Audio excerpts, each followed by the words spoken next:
Sewing a halter neck dress is as important as the pattern drafting, just like any other dress. People most times focus on the pattern drafting, but the truth is, if you do not put the dress together, even after having drafted it so well, it's definitely not going to come out nice. Hi creatives, I am Dimma and you're welcome to another interesting tutorial. This is all about the sewing of this beautiful halter neck dress that we drafted in the last tutorial. So I will start with this. These are the patterns that we drafted, the front pattern and the back pattern. This was drafted in the last tutorial. Do well to check the link in the description or the end screen to watch the video of the pattern drafting. After drafting it, I had to go ahead and cut the lining and of course apply the necessary interfacing to this. Okay, so this is the front pattern and I had to put the hairstay and of course the wording. Just check the shape of the wording, look at it properly to know how you're going to cut yours. Now this is the side and you can see how I applied the wording as well. Look closely to see the shape of the wording, and of course I applied hairstay on the fabric before the wording, and on the lining I just applied the wording. Okay, now for the back, what I put there is just the hairstay on the fabric. I did not put anything on the lining. You can still put hairstay on the lining if you want, but I didn't find that really necessary. That's why I did not do that. So you can see the neckline, I used pepper gum to structure to apply on the neckline. Just as I used the hairstay, I used pepper gum for the neckline. This is the sequin fabric I'll be using later, and what I put on it is hairstay. I explained all of that in the last tutorial, so I'll go ahead and start putting all of this together. For the back, I will stitch the darts, and for the front, I will go ahead and place this following the notches. There is on the bust notch and there is bust point notch, so I'm going to follow those notches and stitch this together, including the lining.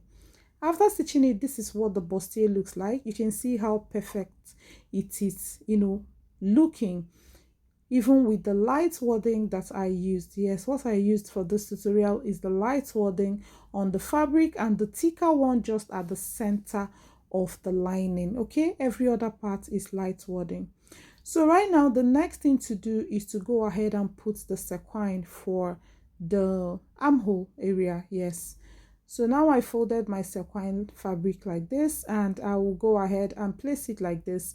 I didn't know my camera stopped capturing, I didn't notice, but just what I did is just to place this part of the armhole of the front, and I measured 2.5 inches all through like this and then cut it out. That is all I did.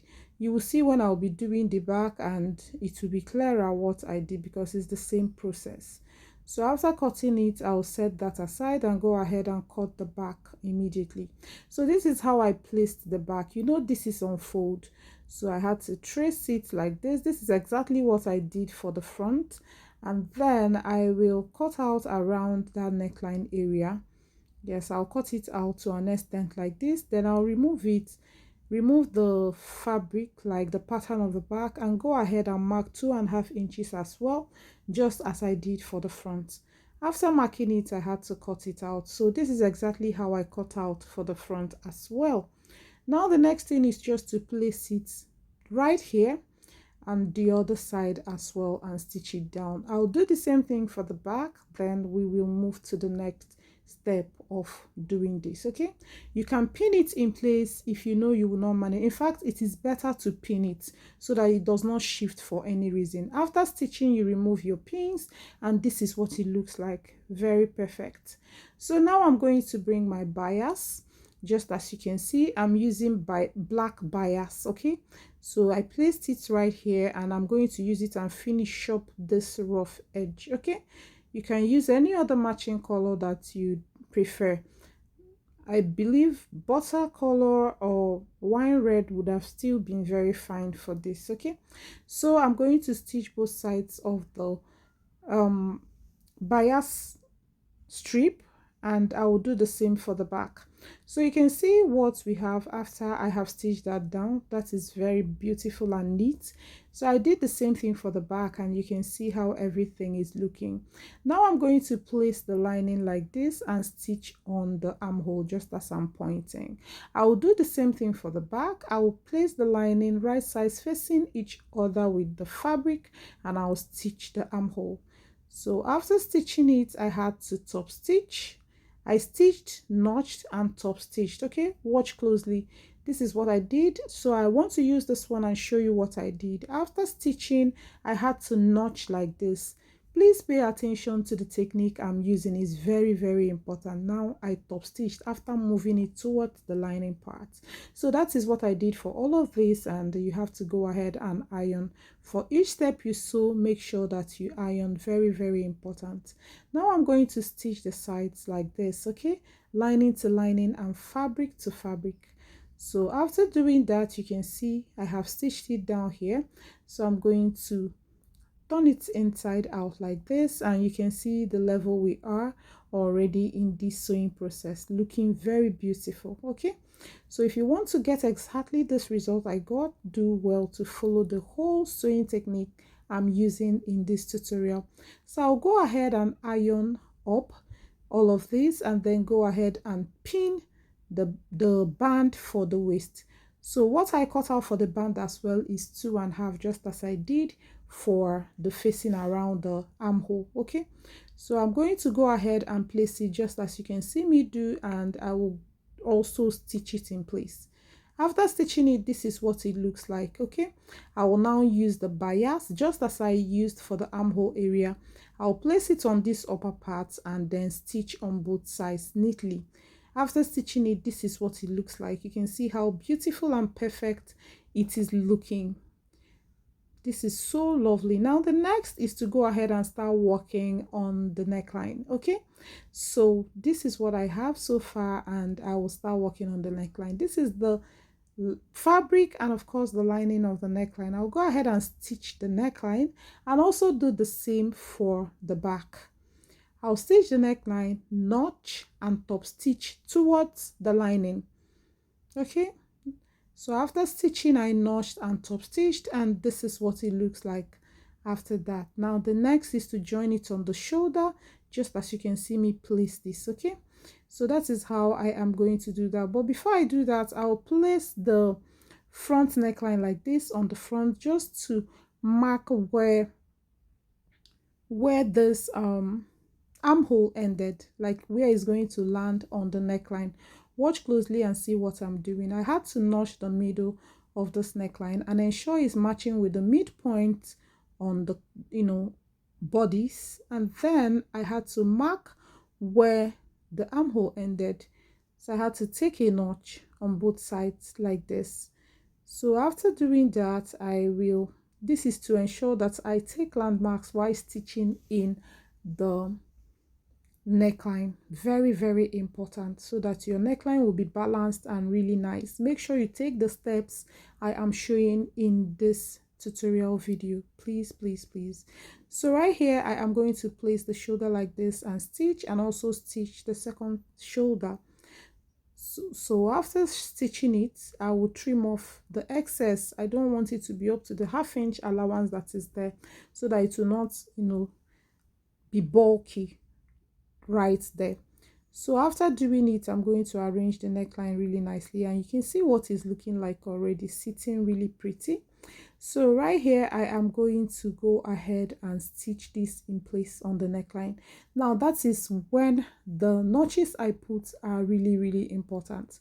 So I'm going to go ahead and pin and stitch it down. Make sure you make use of your pins, pin it down, and ensure you are following the landmarks, which are the notches that I put in place.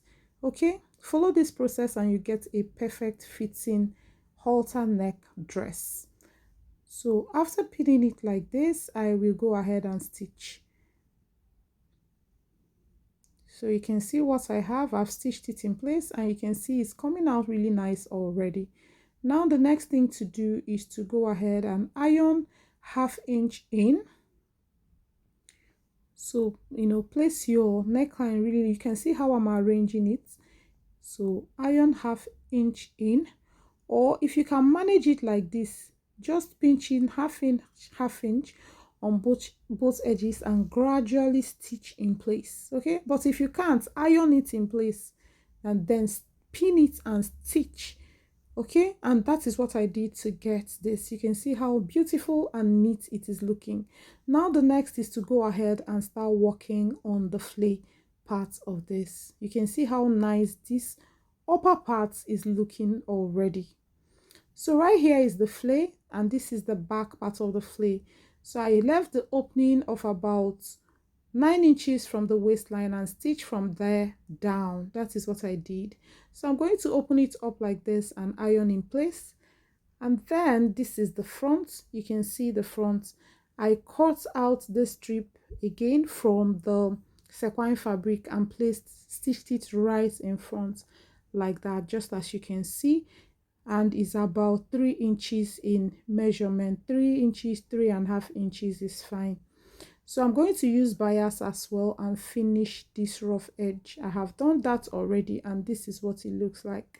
Now I'm going to stitch the front together. You know it has a slit in front, and the seam allowance here is 3/4. Go ahead and measure where you want your slit to be. The measurement I took here is 18.5. If you want your slit to be higher, go ahead and take 17 or thereabouts, or if you want it to be more closed, you have to go down more, further than 18.5. Okay, after doing that, you can see what I have here. I've serged that edge separately. I'll go ahead and stitch as I'm pointing, so you can see what it looks like after stitching. Everything is looking neat. So I'll place the front, right side of the front facing up like this, and I will place the back on top of it. Now this is right side of the front facing the right side of the back. Okay, so I'll go ahead and mark 2.5 inches, then I'll mark 7 inches to create my pocket entry. I hope that makes sense. Then I'll stitch down. I'll do the same thing for the opposite side, and this is what I got. So you can see what it looks like, and you can see the pocket entry. I'll go ahead and then cut out the pocket. Now I folded this fabric and folded again. So what we have here is 4 bows. I made a mark here and I took about 8.5 inches from that mark. Okay, 8.5 to 9 inches. So that will be for the pocket entry, including seam allowance. So I had to freestyle this pocket. Okay, I just took a shape, and you can see the measurements I got just as it's appearing on the screen. That is what the measurements are. Okay, the dimensions of this pocket. So I had to go ahead and cut it out, just as you can see me do, and I will separate it after that. This is 1 inch I went in by and slanted it like this. This is to help the pocket to sit really nicely on the dress. So I had to separate it 2 and I will be stitching it round. After stitching, I serged, and this is what the outcome looks like. I'll go ahead and fix this on the skirt. So you have to bring your skirt and place the pocket just as you can see me do, and I'll be using the dressmaking pins to pin it in place, just like this. So after pinning it in place, this is for this part, I'll also pin the other part. So ensure that you use the same method I am using to do yours to get exactly the result I got. Okay, so right here, this is what I have after stitching in the pocket. Everything is looking nice. Go ahead and iron for each stage of stitching so that everything will be neat and fine. So this is what I have, and that's the pocket, and this is the pocket as well. So I'll go ahead and stitch this to the upper bodice. So that is the next step. So to stitch this, I will locate the midpoint of the upper bodice and notch it. Yes, I'll put a little notch there. Very important. So there is already a joining line there, so the middle of the skirt or the flay part is visible with that joining line.